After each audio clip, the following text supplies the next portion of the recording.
शादी कर लेते हैं। मैं हमेशा हमेशा के लिए तुम्हारी बन के रहना चाहती।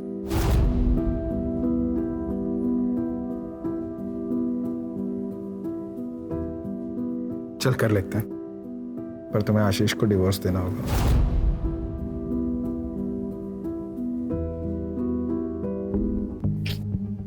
वो डिवोर्स के लिए कभी नहीं मानेगा। इसीलिए तो समझा रहा हूँ, जो चल रहा है उसे चलने दो। देखो मेरे पास अच्छी गाड़ी होती, अच्छा घर होता, अच्छी जॉब होती, तो तुम्हें आशीष के साथ रहने ही नहीं देता। मैं खुद ही बोल देता, लात मार के भगाओ इससे। मैं समझती हूँ जितेन, पर ऐसे छुप छुप के मिलने में तो खतरा है ना। अगर किसी दिन आशीष को पता चल गया तो तब की तब देखेंगे।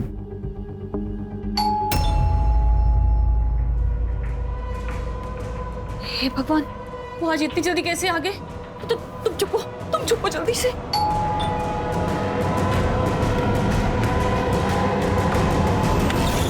घंटी सुनाई नहीं देती क्या? कब से कंट्रोल करके खड़ा हूं।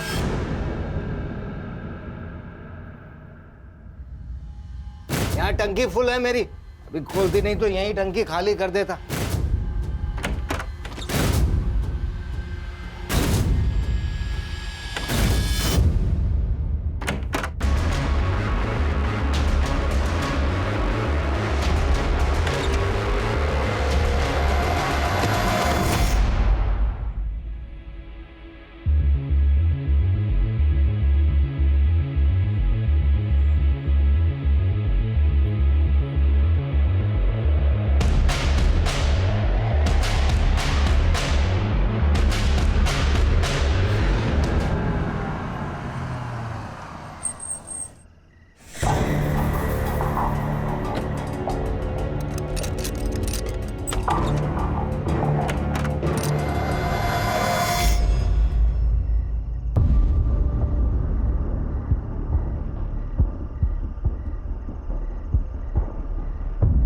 क्या हुआ? सब लोग ऐसे क्यों देख रहे हैं? मैं कोई चोर हूं क्या? हम कब से तुम्हारा इंतजार कर रहे हैं। 2 साल हो गए तुम्हें जॉब छोड़े हुए, अब तक तूने दूसरी जॉब भी नहीं पकड़ी।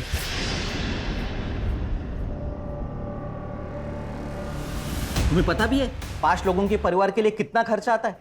देख, मैं अकेले इस घर का खर्चा नहीं उठा सकता। तो मैंने कब मना किया है? जब भी जॉब लगेगी ना, सारे पैसे लौटा दूंगा। जैसे आवारों की तरह घूमने से जॉब नहीं मिलती, उसके लिए हाथ पैर मारने पड़ते हैं। दिन भर है ना काम के लिए बाहर घूमता हूँ।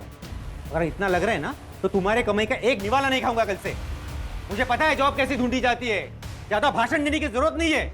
देख अक्षय, तू कल से घर में पैसे देना शुरू कर दे, नहीं तो चला जाए यहाँ से। चला जाऊं? ऐसे कैसे चला जाऊं? ये घर है ना, हम दोनों के नाम पे है। मैं नहीं जाने वाला। आपको पता भी है इस घर में जीना मेरे लिए कितना मुश्किल हो गया है। जहां बात बात पर जताया जा रहा है कि हम पर एहसान किए जा रहे हैं। मैं कुछ नहीं जानती, आप इनके पैसे दे दीजिए, नहीं तो हम ये घर छोड़कर चले जाएंगे।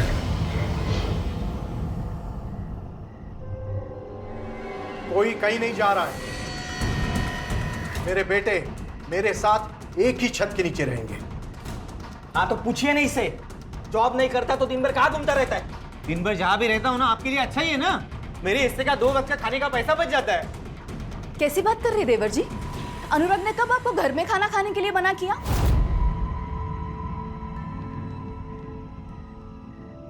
तो फिर किसी को क्यों जानना है मैं दिन भर क्या करता हूँ, कहाँ रहता हूँ? पापा आप ना हमें हमारा हिस्सा दे दीजिए। बस, दोबारा मुझे ये बात नहीं सुननी।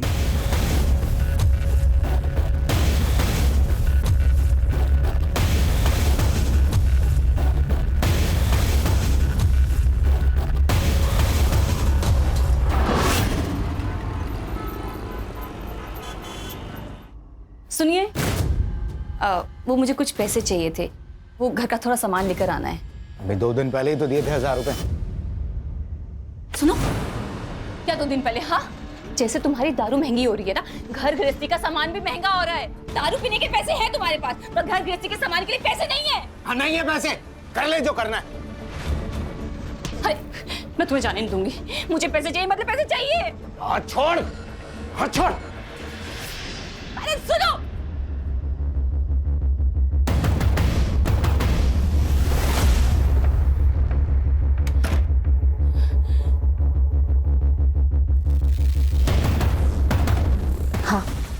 वो अभी घर से बाहर निकला है। ठीक है।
बॉडी पर कहीं भी स्ट्रगल के मार्क्स नहीं हैं, लेकिन बॉडी पर स्टैबिंग मार्क्स हैं।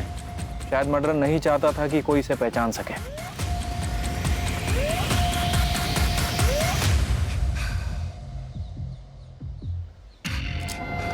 सर 500 मीटर पर एक गाड़ी मिली है, गाड़ी के आसपास खून है।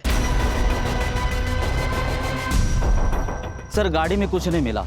आरटीओ ऐप से कंफर्म किया है कि ये गाड़ी आशीष खुराना के नाम पे है। आशीष खुराना? सर आशीष खुराना की वाइफ सिमरन ने आज सुबह ही उनकी मिसिंग कंप्लेंट दर्ज करवाई थी। बॉडी के साथ में ये खून मैच करके देखो, सिमरन को बुला के आइडेंटिफिकेशन करवाओ, ये गाड़ी फॉरेंसिक में भेजो और आशीष का सीडीआर और कल रात की लोकेशन निकलवाओ। Yes sir.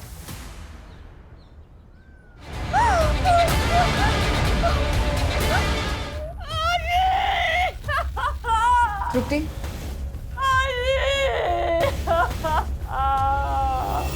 कल शाम को काम से लौटा तो थर्ड फ्लोर से चिकने चिल्लाने की आवाज़ आ रही थी। मैं समझ गया पुराना फैमिली फिर से झगड़ा कर रही थी। जाके देखा तो आशीष गुस्से से भाग गया। सर इन दोनों का तो लगा ही रहता है। आशीष शराब पी के आता है और फिर दोनों मियां बीवी में झगड़ा होता है। लेकिन कमाल की बात तो ये है सर कि कभी दूसरे आदमी के साथ झगड़ा हुआ ही नहीं।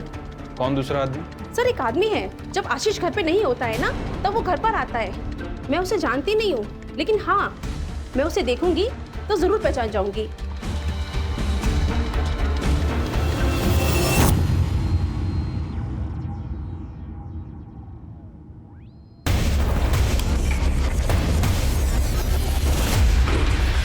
तो आपके हस्बैंड मिस्टर आशीष खुराना उस शाम को 7 बजे घर से बाहर निकले थे और फिर वापस लौटे ही नहीं। जी सर, हर दिन वो आधी रात को घर वापस आते थे। सर उस दिन मैंने फोन किया उन्हें तो उन्होंने कहा कि वो आधे घंटे में आ रहे हैं। सर उसके बाद मेरी आंख लग गई थी तो रात के करीब 3 बजे मेरी आंख खुली। वो घर वापस नहीं आए थे। मैंने उन्हें फोन किया पर सर सुबह तक उनका कोई रिस्पॉन्स नहीं आया। फिर सर मैं पुलिस स्टेशन चली गई। देर रात तक घर से बाहर रहने की क्या वजह थी? काम? नहीं सर, उन्हें शराब पीने की लत लगी हुई थी। शुरू में वो घर पर ही शराब पीते थे। जब मैंने रोका तो बाहर जाने लगे और फिर हर दिन वो नशे की हालत में घर वापस आते थे। काम क्या करते थे वो? सर वो बैंक में जॉब करते थे। 2 साल से उनके पास कोई जॉब नहीं थी तो हमने पड़ोसियों से सुना है कि जब आशीष घर पर नहीं होते थे तो अक्सर आपको एक व्यक्ति मिलने के लिए आया करता था। कहीं ऐसा तो नहीं कि उस व्यक्ति के साथ मिलके आपने आशीष को? व्यक्ति? सर ये आप ये क्या कह रहे हैं? आप मुझ पे मेरे पति की मौत का इल्जाम लगा रहे हैं। फिर आप ये इन पड़ोसियों की बातें सुनकर मुझ पे इल्जाम लगा रहे हैं। सर इनका तो काम होता है किसी के लिए कि कुछ ना कुछ कहना। सर ये तो बस जले पे नमक छिड़कते हैं।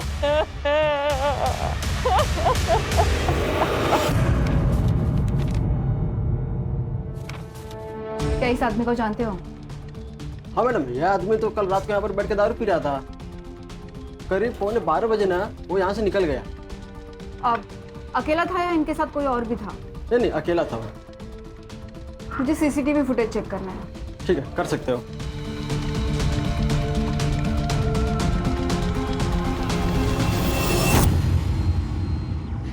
बार का सीसीटीवी फुटेज चेक किया और जैसे मैनेजर ने हमें बताया वैसे ही आशीष बार में अकेला ही ड्रिंक कर रहा था और 11:45 को आशीष बार से अकेला ही निकला और आशीष के लोकेशन डिटेल के अनुसार वो नॉन स्टॉप ट्रैवल कर रहा था वहां तक जहां पर हमें उसकी बॉडी मिली, जो कि एक सुनसान जगह है।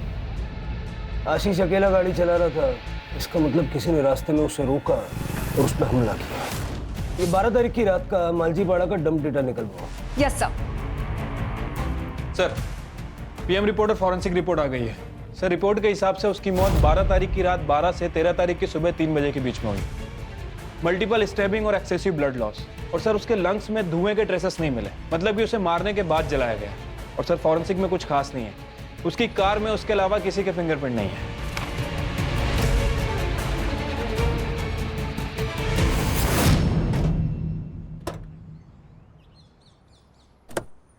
तू पहले मेरी बात सुन, मुझे कल शाम तक हर हाल में फैसला चाहिए। तू बस टाइम बोल, मैं पहुंच जाऊंगा। हाँ ठीक है। नागेश, कोणाशी बोलतोय? कहीं फिर से वही? आई तू कशाला घाबरते एवढं?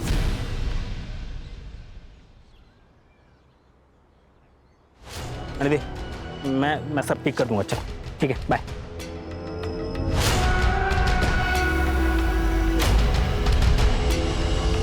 सर, आशीष के कॉल रिकॉर्ड के हिसाब से उसे लास्ट कॉल किसी अक्षय संपत का आया था और बार से निकलने के 15 मिनट पहले तक वो उसी से बात कर रहा था।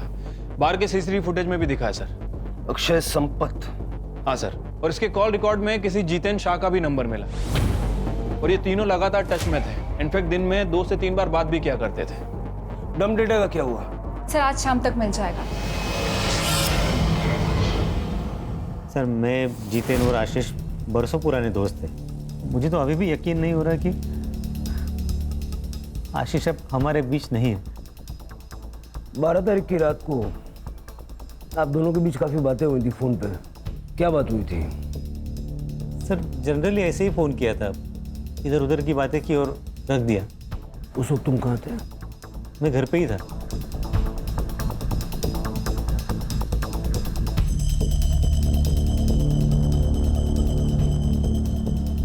हाँ कदम, ठीक है सर।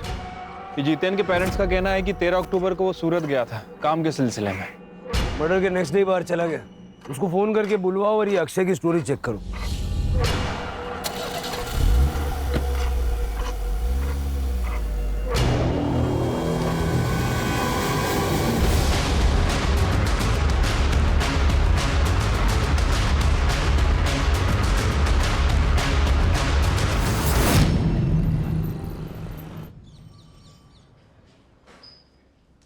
झूठ क्यों बोला? जिस वक्त आशीष बाहर से बाहर निकला उसी वक्त तू भी अपने घर से बाहर निकला और फिर रात को 1:30 बजे तक तुम्हारा फोन स्विच ऑफ था। वो क्या है सर, मैं रात को अक्सर बाहर जाया करता हूँ। वो क्या है ना, मुझे पान खाए बगैर नींद नहीं आती। और रही बात मोबाइल की, तो मेरी मोबाइल की बैटरी डाउन हो गई थी सर, इसलिए स्विच ऑफ हो गया था। लेकिन मैं जैसे ही घर लौटा मैंने चार्जिंग पे लगाया और सो गया। कितने घंटे तक बाहर था? यही कोई लगभग 1 आध घंटा। पान वाले के वहाँ बहुत भीड़ थी क्या 1 घंटा लग गया? नहीं सर, वो क्या है, मैं पान खाने के बाद ड्राइव पे जाता हूँ, वो ट्रैफिक कम रहती है ना रात को। कौन से पान वाले के वहाँ गया था?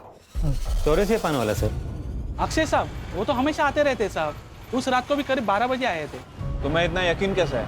उस रात उन्होंने मुझे 2000 रुपए का नोट दिया था।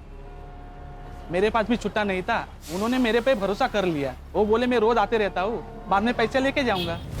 ठीक है, थैंक यू। हाँ, अक्षय तो दिन रात घर से बाहर ही रहता है। घर में तो बस खाना खाने आता है। पता नहीं कौन से बिजनेस की प्लानिंग कर रहे हैं। हमारी तो छोड़िए, उसकी खुद की पत्नी भी परेशान रहती है।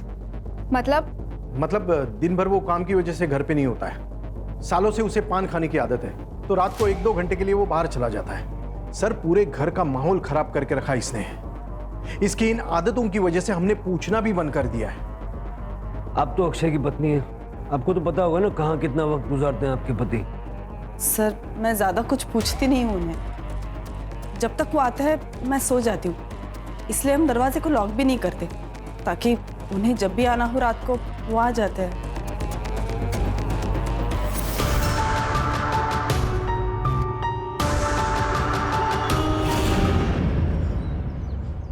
अगर अक्षय ने आशीष को नहीं मारा है तो फिर कौन हो सकता है? ये जितिन का है? सर कल आ रहा है। सर डीएनए रिपोर्ट आ गई है, वो बॉडी आशीष की है और मैंने उसका बैकग्राउंड भी चेक किया। उसे शराब पीने की लत थी, इसके अलावा सब कुछ नॉर्मल है। कदम, ये जितिन के घर के बाहर नजर रखने के लिए कांबड़े को भेजो। जैसे ही वो घर पे पहुंचेगा उसको सीधा पुलिस स्टेशन लेके आओ। Okay sir. आशीष की वाइफ सिमरन, उसका क्या हुआ? सर उसकी सीडीआर चेक की, एक नंबर मिला है जिससे वो लगातार बात करती है। इंक्वायरी की तो पता चला कि उसकी बहन रश्मिका भल्ला का है। नॉर्मल बात है सर, लेकिन हर दिन घंटों घंटों बातें करना और एक ही दिन में 2-3 बार बात करना, ये थोड़ा अजीब नहीं लगता है? रश्मिका और सिमरन दोनों के सीडीआर और लोकेशंस निकलवाओ। सर, और इसके पास और एक जली हुई बॉडी मिली है।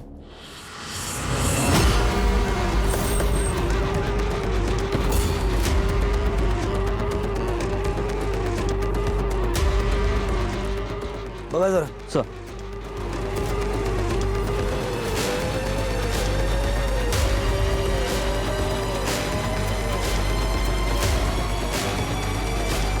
सर, बॉडी को पेट्रोल से जलाया गया है और बॉडी की कंडीशन देख के लगता है कि लगभग 12 घंटे पहले मौत हुई है, यानी कि मर्डर कल रात को हुआ है। सर, गाडीमध्ये काहीच सापडलं नाही। ये गाडी अक्षय संपत के नाम पे है। परिवार वालों को बुला लो।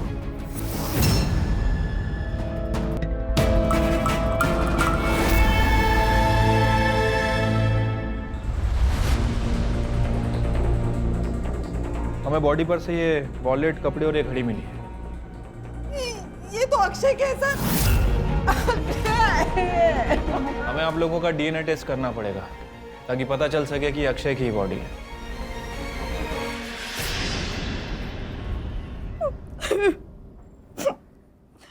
बहुत कोसते थे सर ये लोग हमें, उनकी नौकरी क्या चली गई, हमारी हालत तो भिखारी जैसे हो गई थी, इसीलिए अक्षय ने इनसे हिस्से की बात की थी।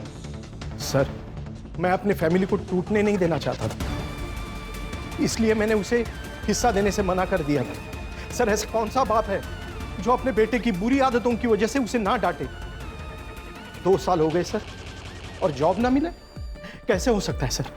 मेरा बेटा कामचोर हो गया था,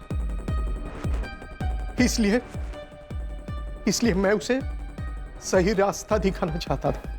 घर तुम्हारी इनकम से चल रहा था तो घर में भी तुम्हारी चलती होगी। बिल्कुल नहीं सर, भाई था वो मेरा। और सर, कभी कभी समझाने के लिए सख्त रवैया अपनाना पड़ता है, और वैसे हम लोग सब प्यार से ही समझा रहे थे उसको सर।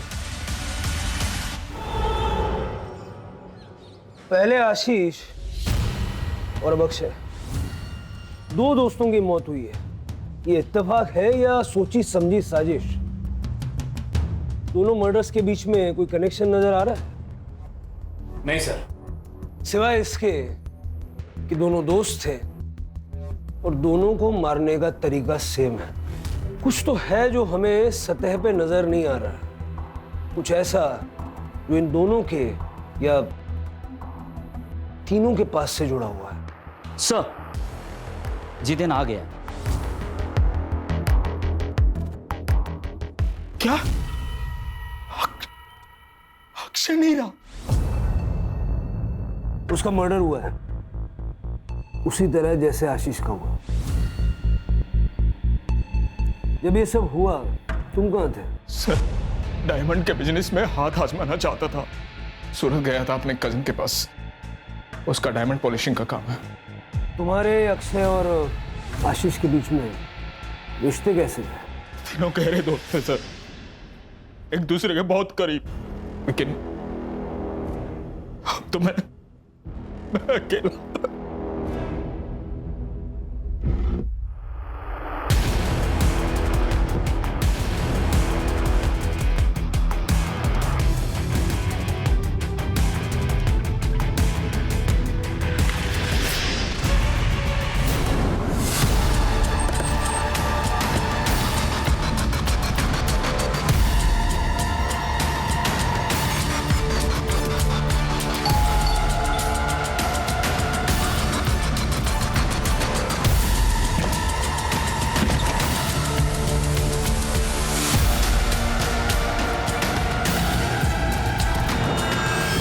कदम,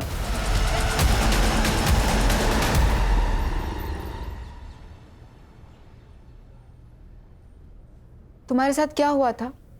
किसने तुम्हारे साथ ऐसा किया?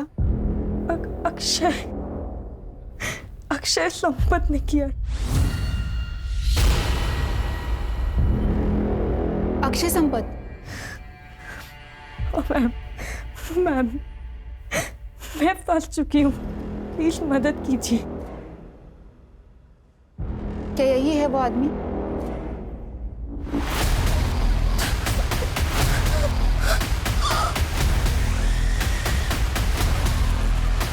सर प्लीज आप बाहर जाइए। 15 अक्टूबर की सुबह हमें अक्षय की बॉडी मिली और पोस्टमार्टम के हिसाब से अक्षय की मौत को 12 घंटे बीत चुके थे, यानी 14 अक्टूबर की रात को ही अक्षय की मौत हो गई थी। तो वो 15 की सुबह प्रियंका का रेप कैसे कर सकता है? सर लेकिन अक्षय की फोटो देख के भी प्रियंका ने कंफर्म किया है। लेकिन कदम ऐसा भी तो हो सकता है कि शायद प्रियंका किसी के कहने पर अक्षय को फ्रेम कर रही है। प्रियंका का बैकग्राउंड चेक करो। Yes sir. सर प्रियंका के घर की तलाशी ली, ना ही कोई बड़ा अमाउंट मिला है ना ही कोई बड़ी ज्वेलरी। घर का बेसिक सामान है सर, और थोड़ा बहुत पैसा है। हाँ सर, प्रियंका ने यह फ्लैट रेंट पे लिया था, लेकिन डील के वक्त तो 2 आदमी आए थे। कौन 2 आदमी थे?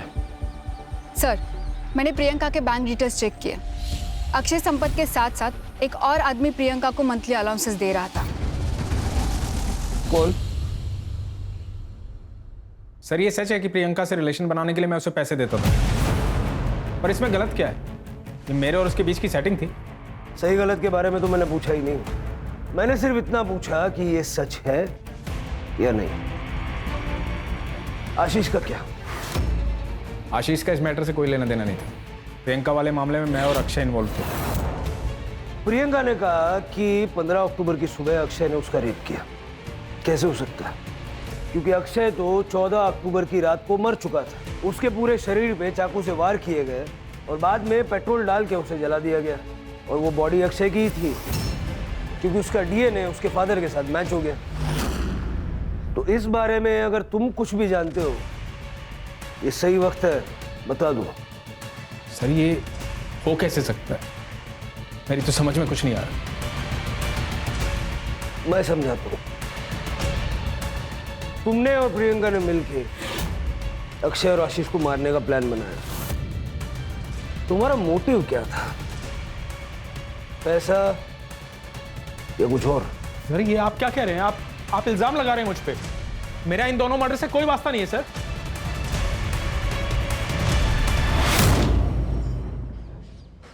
सर आशीष, जितेन और अक्षय, इन तीनों की दोस्ती के अलावा एक और कनेक्शन है इन तीनों से रिलेटेड। सर 3 साल पहले इन तीनों को एक बड़े स्कैम के चक्कर में पकड़ा था, लेकिन सबूत ना होने की वजह से इन्हें छोड़ दिया गया। मैंने उस केस के इन्वेस्टिगेशन ऑफिसर नचिकेत परब को बुलाया है। सर मैंने आशीष और अक्षय के मर्डर के बारे में पढ़ा। 3 साल पहले आशीष, अक्षय और जितेन, इन तीनों ने मिलकर मुंबई के बैंक में फ्रॉड किया था, जिसकी इन्वेस्टिगेशन मैं कर रहा था। क्या किया था? सर दरअसल आशीष, अक्षय और जितेन तीनों लोन डिपार्टमेंट में काम करते थे। 3 साल पहले गवर्नमेंट ने गरीब लोगों के लिए एक स्कीम लाई थी, जिससे वो गरीब लोगों को 50,000 रुपये का लोन दे रही थी। 500 लोगों ने लोन के लिए अप्लाई किया था और उन सबके लोन इन तीनों ने पास किए थे। बैंक ने 2.5 करोड़ का लोन दिया था, लेकिन उन लोगों ने ये पैसा एक नकली एग्रो कंपनी में ट्रांसफ़र किया था, जो कंपनी इन्होंने बनाई थी। कई सारे वेंचर्स कैपिटल्स को इनकी नकली कंपनी का आइडिया पसंद आया और उन्होंने उस कंपनी में 10 से 12 करोड़ रुपए डाले। तब तक इन लोगों ने एक बड़ा सा ऑफिस लेके उन सबको झांसे में रखा, और जैसे ही इनका काम बन गया उन्होंने ऑफिस बंद किया और फरार हो गए। जब वेंचर कैपिटल्स को एहसास हुआ कि वो कंपनी नकली थी, तो उन्होंने एफआईआर दर्ज की। सर हमने तो सारे प्रोटोकॉल्स फॉलो किए थे। यस सर, हमने तो पूरे वेरिफिकेशन के बाद ही लोन सैंक्शन किया था उन लोगों को। सर लोन लेने के बाद वो लोग अपने पैसे का क्या करते हैं, हमारा लुकआउट नहीं। उन लोगों ने तुम्हारे कहने पे अपना सारा पैसा तुम्हारी नकली कंपनी में लगा दिया। सर किस कंपनी की बात कर रहे हैं आप? सर आप क्या बोल रहे हो ना, कुछ समझ में नहीं आ रहा है। सर हमारे हाथ में कोई सबूत नहीं था, इसलिए केस को बंद करना पड़ा। 12.5 करोड़ गायब थे, 10 करोड़ वेंचर कैपिटल्स के और 2.5 करोड़ बैंक के, जो बैंक ने लोन में दिए थे, और केस के चलते इन तीनों को सस्पेंड कर दिया गया। सबसे इंटरेस्टिंग चीज़ ये है कि इतना बड़ा घपला करने के बाद भी कहीं कोई प्रूफ नहीं मिला। सर क्योंकि उन्होंने अपने या अपने फैमिली के नाम पे कुछ भी नहीं रखा था। उन्होंने नकली नाम, नकली एड्रेस नकली पैन कार्ड और नकली आधार कार्ड से उस कांड को अंजाम दिया था।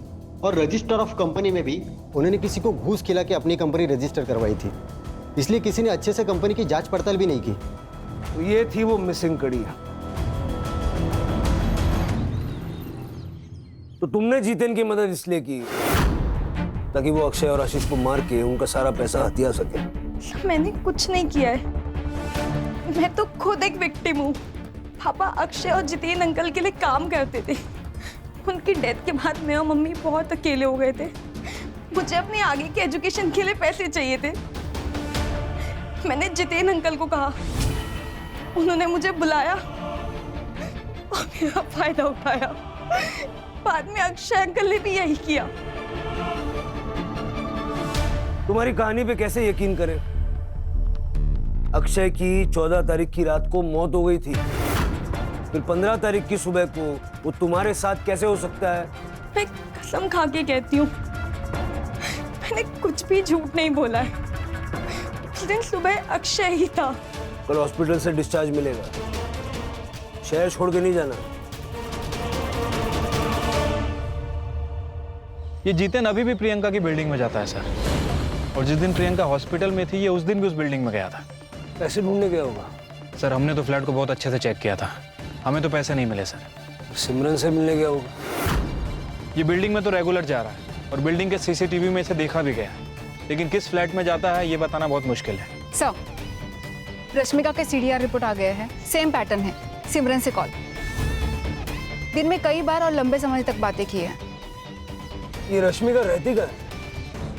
सर, आपकी बहन का और आपका रजिस्टर्ड एड्रेस सेम कैसे हो सकता है? वो आपके साथ रहती है? नहीं सर, सर मैंने मेरी बहन के नाम से एक सिम खरीदा था। पिछले साल तक वो यहीं रहती थी, फिर उसकी शादी हो गई और वो US चली गई। वो नंबर आप कौन यूज करता है? जितेन। सर जितेन और मैं एक दूसरे से प्यार करते हैं। आशीष को पता ना चले इसलिए जितेन वो नंबर यूज करता था। ये जितेन का और आपका रिश्ता कब से चल रहा है? 2 साल से सर। जब भी आशीष बाहर जाता था तो मैं जितेन को घर बुला लेती थी। इसीलिए आपने और जितेन ने कोर्ट में शादी के लिए रजिस्टर किया है? सर मेरी और आशीष की शादी तो 6 महीने में ख़त्म हो गई थी। आशीष को मेरे साथ रहने में कोई इंटरेस्ट नहीं था। उसकी शराब पीने की लत, रोज़ की लड़ाई, सर मैं थक चुकी थी। और इसी दौरान मुझे जितेन मिला और मैं जितेन से अट्रैक्ट हो गई। और इसीलिए आप दोनों ने मिलकर उसे रास्ते से हटा दिया ताकि आप दोनों आसानी से शादी कर सकें। नहीं सर, नहीं।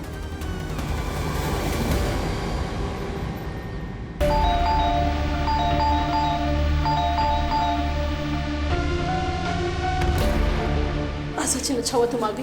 देखो ना बहुत स्मेल आ रही है, गेट भी नहीं खोल रहा है। मैं पुलिस को फोन करता हूँ। Hello hello police station.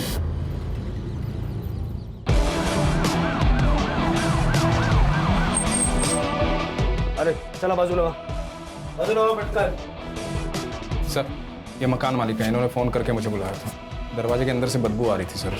हम आपके आने का इंतजार कर रहे थे इसलिए हमने दरवाज़ा नहीं खोला। एक चाबी होगी ना आपके पास? खोल लीजिए।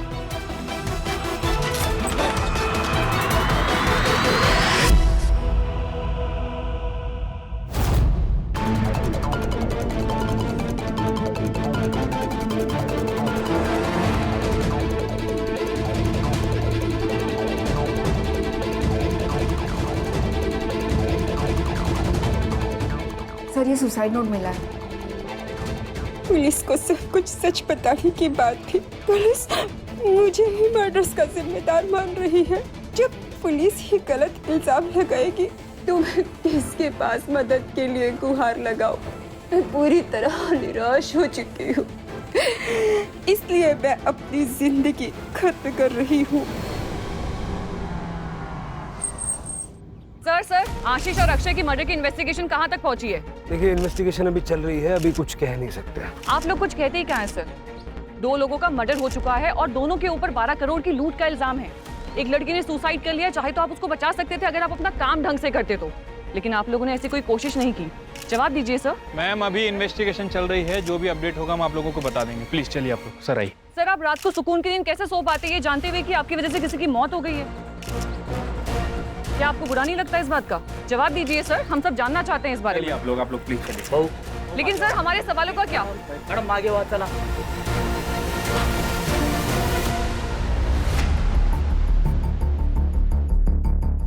हो सकता है कि जीतेन और सिमरन ये दोनों इन्वेस्टिगेशन को भटकाने के लिए प्रियंका को मार के ये सुसाइड का नाटक रच रहे हैं। और अगर प्रियंका ने वाकई में सुसाइड किया है तो पोस्टमार्टम रिपोर्ट में क्लियर हो जाएगा।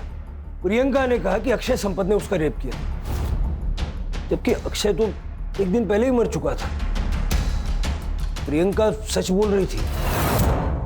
सर कसम से हमारे दिमाग में कभी ये ख्याल नहीं आया, और जिस रात आशीष का मर्डर हुआ उस रात 3 बजे तक मैं सिमरन के साथ था।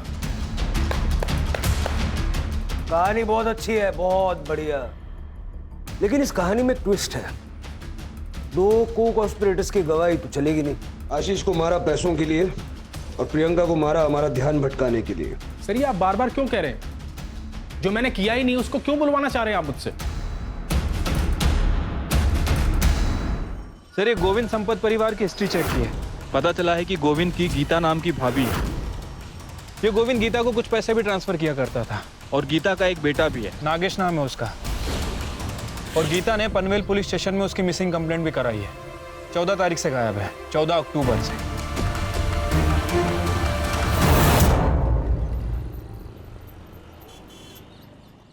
नागेश की किसी के साथ कोई दुश्मनी वगैरह थी क्या? नहीं तो। 14 अक्टूबर को नागेश कहाँ गया था? उस दिन उसने शाम को मुझे फोन किया था और मुझसे कहा कि उसे आने में देरी होगी। मैंने उससे पूछा भी क्यों। उसने कहा था वो घर आके मुझे खुशखबरी देगा, लेकिन वो नहीं आया। कदम, नागेश की गाड़ी की डिटेल्स ले लो। यस। सर, नागेश के सीडीआर रिपोर्ट के अकॉर्डिंग उसे 14 अक्टूबर की शाम को थाने के किसी पीसीओ से फोन आया था। सर जब मैंने उसकी लोकेशन डिटेल्स चेक की तो उसने पनवेल से लेकर थाने तक ट्रैवल किया है। और सर इंटरेस्टिंग बात तो ये है कि उसकी आखिरी लोकेशन वहां पर मिली है जहां पर हमें अक्षय की जली हुई बॉडी मिली। इसका मतलब ये है कि या तो अक्षय ने नागेश को मार दिया और ये दिखाया कि मर्डर अक्षय का हुआ है, और या तो फिर नागेश ने अक्षय को मार डाला और वहां से निकल गया। जो जली हुई बॉडी हमें मिली थी उसका डीएनए गीता से मैच करके देखो और नागेश का मोबाइल ट्रैक करो।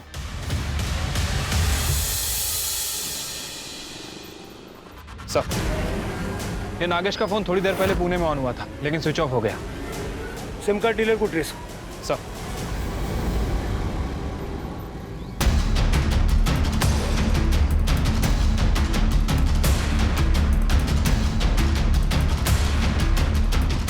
इनमें से कौन था? सर ये था।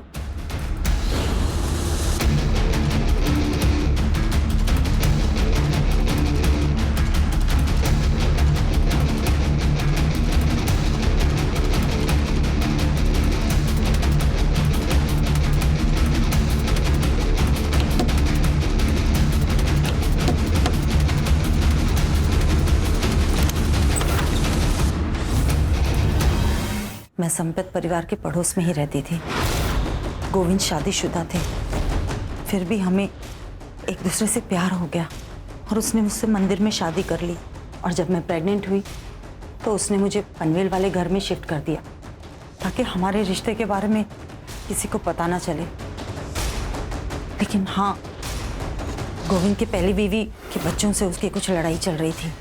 प्रॉपर्टी और पैसे के हिस्से को लेकर गोविंद नागेश को हिस्सा देना चाहता था, लेकिन अक्षय और अनुराग को मंजूर नहीं था, इसलिए कई बार उन लोगों में झगड़ा हुआ। तू पहले मेरी बात सुन। मुझे कल शाम तक हर हाल में फैसला चाहिए। तू बस टाइम बोल, मैं पहुंच जाऊंगा। और किसी से उसकी कोई लड़ाई नहीं थी।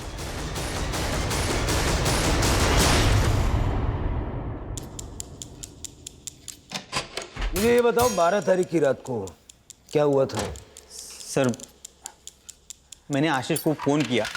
आशीष, कल फिर से कोई नया बहाना बनाया तो तुम यही बोलोगे कि पैसे कहीं और छुपाए, वहाँ लेने जाना है। अरे तू टेंशन मत ले यार, एक काम कर, तू आज ही आ जा, मैं आज ही तेरे को दे दूंगा।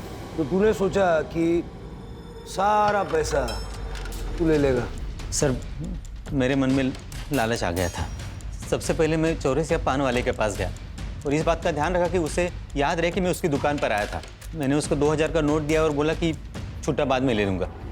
उसके बाद मैं उस रास्ते पर निकल गया जहाँ से आशीष गुजरने वाला था। पीछे आशीष की गाड़ी आई, मैं उसका पीछा करने लगा।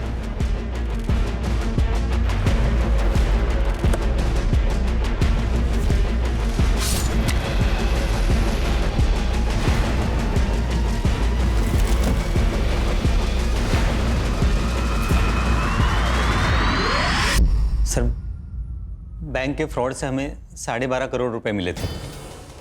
वो सारे पैसे हमने आशीष के पास रखे थे। नीरज और मैं बार बार उसे कह रहे थे कि हमें हमारा पैसा दे दे ताकि हम भी हमारी ज़िंदगी में आगे बढ़े, लेकिन वो हमेशा हमारी बात टाल देता था। साहब, ये अक्षय आशीष को कुछ नहीं बोलता था, मैं ही उसके पीछे पड़ा रहता था। मैं कहता था अरे जब पैसा है और उसे इस्तेमाल नहीं कर सकते तो क्या फ़ायदा। मुझे नहीं पता था ये कमीना उसे मार देगा। तू भी कोई बड़ा दूध का धुला नहीं है, समझा ना? Control control. पैसा कहाँ छुपा है? सर, ये सब करके मैं घर आ गया और पैसे गिनने लगा। तब मेरा भाई अनुराग, उसने मुझे देख लिया। मुझे उसे सब बताना पड़ा। तब अनुराग ने मुझे एक आइडिया दिया।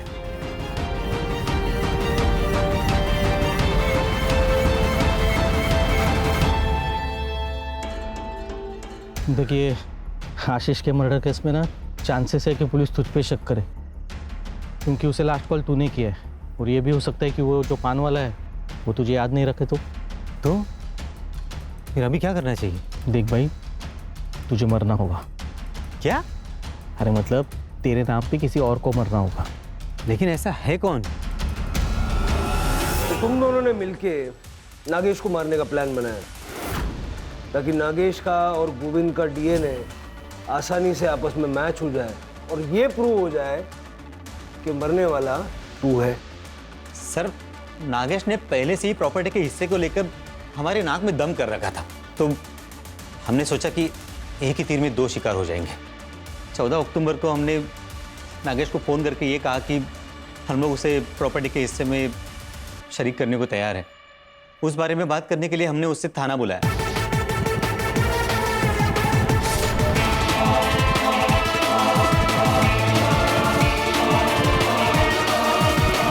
अनुराग और मैं रात भर यहाँ वहाँ घूमते रहे, यही सोचते कि आगे क्या करना है।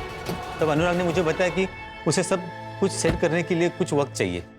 तो मैंने सोचा मैं भी अपना समय प्रियंका के साथ बिताऊं। लेकिन सर, जब मैं वहां पहुंचा तब मुझे नहीं चाहिए पैसे, जाओ। किसे जाने को बोल।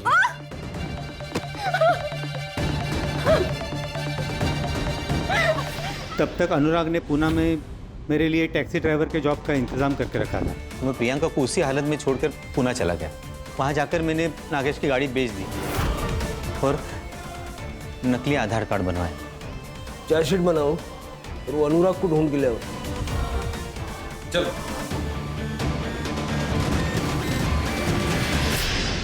इतने गरीबों को लूटा, बैंक को बेवकूफ बनाया, करोड़ों रुपयों का गबन किया, अंत में क्या मिला?